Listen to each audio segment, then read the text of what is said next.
What's up, y'all? Welcome to the last installment in How to Start Over. We've addressed all of our 5 questions except for food, and I want to share with you my personal setup, and it's a little bit of an expansion from the video How to Live Comfortably in the City Without Utilities. This is my food setup, and I'll kind of recap that video real quickly. You need 5 or 6 areas of food in you. You need carbs, you need protein, you need sugars, you need fats, you need vitamins and minerals. And I've added some things since that video because my setup is always evolving. But so in this section, these are my carbs. I have about 3 pounds of bread meal, 2 pounds of fettuccine, a pound of penne pasta, 5 pounds of brown rice, and a pound of assorted grits/cream of wheat. My proteins are beans. I have about 1, 2, 3, 4, 5, virtually 6 or 7 pounds of assorted beans, pintos, lentils, red beans, and such. I try to do a long term and a long cook and a short cook, meaning like brown rice. Brown rice takes a long time to cook, but pasta takes a short time to cook, and bread mix is even shorter, and instant stuff is even shorter. I have pintos, and which takes a long time to cook, and the lentils take a short time to cook, and I can sprout them. I also have for my fats, I have the olive oil here in the Gatorade bottle, and that is pretty much my only fat other than peanut butter that I'm out of. I have drinks, creamer, baking cocoa, tea, coffee. I have spices. For vitamins and minerals, I have my dehydrated vegetables. That's a dehydrated red onions, romaine lettuce, apples, bananas, and green and red bell peppers of different colors. And then as a sugar, I have also, forgive me, as a sugar I also have a hard candy, which I can grind up or stick in tea or whatever, and the peppermint helps with other stuff as well.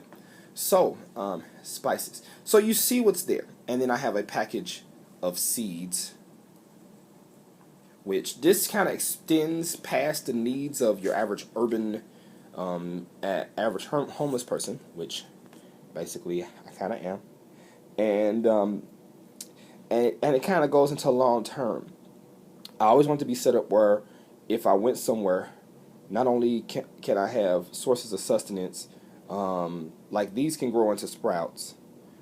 Those I can eat on until, and then that's long term with seeds. I always want to be set up where I can be dropped into a place, and especially if it's in warm weather or the growing season, I can always have stuff to grow. So that's important. As far as my tools, most of these, except for that charcoal grill, stayed in the pack. I have my MSR stove here, and the stove piece is nested inside of that pot. That's my 10-quart stock pot that pretty much everything fits in. My Cedar Summit eating kit, and most of that stuff was given to me. And then I keep a small charcoal grill, which can be used for a multiplicity of things. So, and a cast iron skillet. This is a lot of weight. This is about 35 to 40 pounds worth of weight with everything that's there. And the reason why I carry that much weight in food is so that if someone else needs to eat, if I go to a camp and I'm not the only person hungry, I'm not going to say, no, you can't eat. I'm going to be like, let's eat together, and I'm going to take the onions and the peppers with the pasta and the olive oil and the seasonings, and we going to eat gourmet. You know, I'm a giver, and I think that being able to help somebody else while you're in your situation, you never know what allies you may make. you may make people that want to rob you, but 9 times out of 10, people want to survive, and we survive better together. So that's the food setup. And everybody has their own dietary needs, but for most people that are don't have any allergies to anything, then this pretty much covers everything. And one more tool that I don't have on the floor that I'm gonna have to walk to share with you. I have a collapsible catfish rod, and it's not just a catfish. It's just a rod, a fishing rod with a reel. You can find fishing rods for cheap at rummage sales, flea markets, garage sales. With this setup right here, you can pretty much ensure that you're gonna eat, $2 or $3 worth of fishing tackle, and you're pretty golden.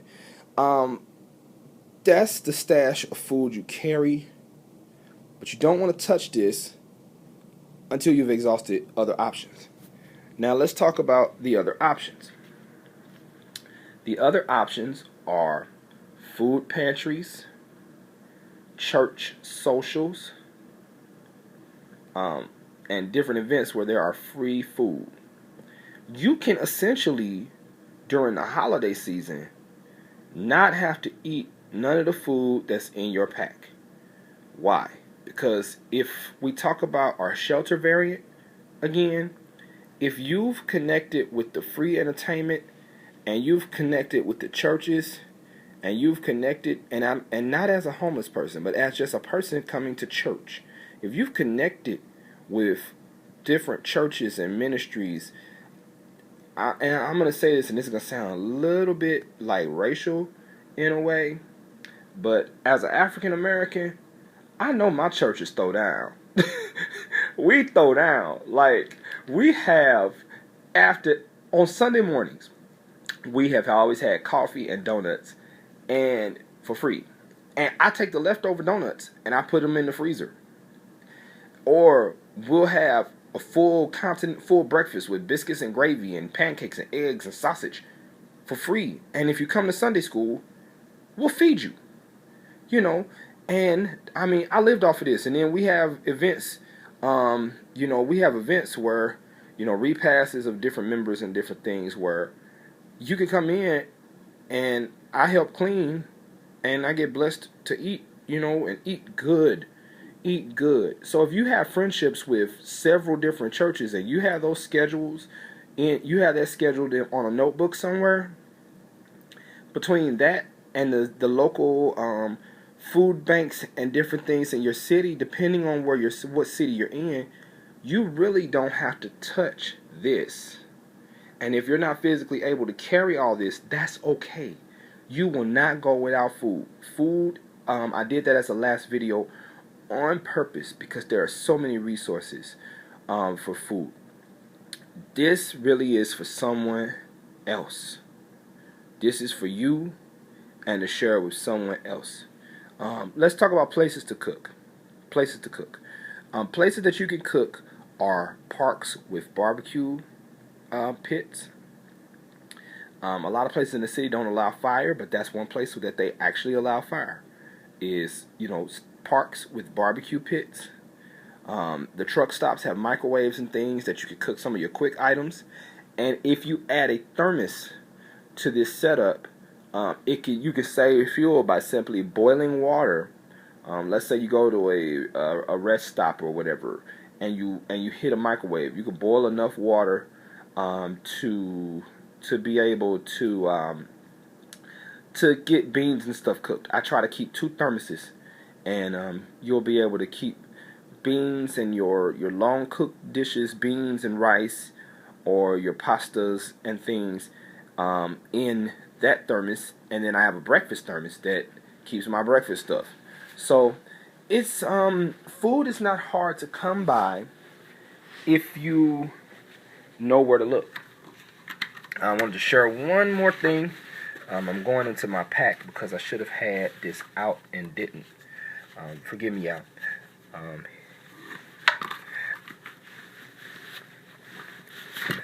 the food part of your pack is going to probably be the least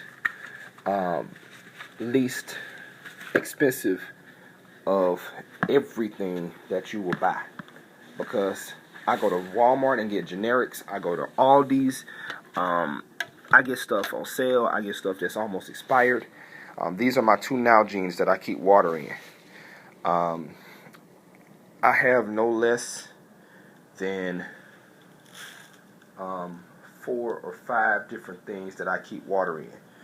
But that right there, that's a water container too. So when this is big enough to have enough for everybody. So that's God will do it.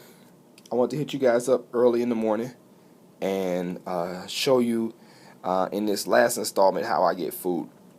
Now, let's talk about the dehydrator real quick before I go. These can be had on Craigslist for like $10. Dehydrators can be had for $10. So if you get extra warning that you're gonna lose your gig, I would take every fresh vegetable and everything edible that I can, and I would dehydrate it, because that cuts down weight. So God will do it. God loves you.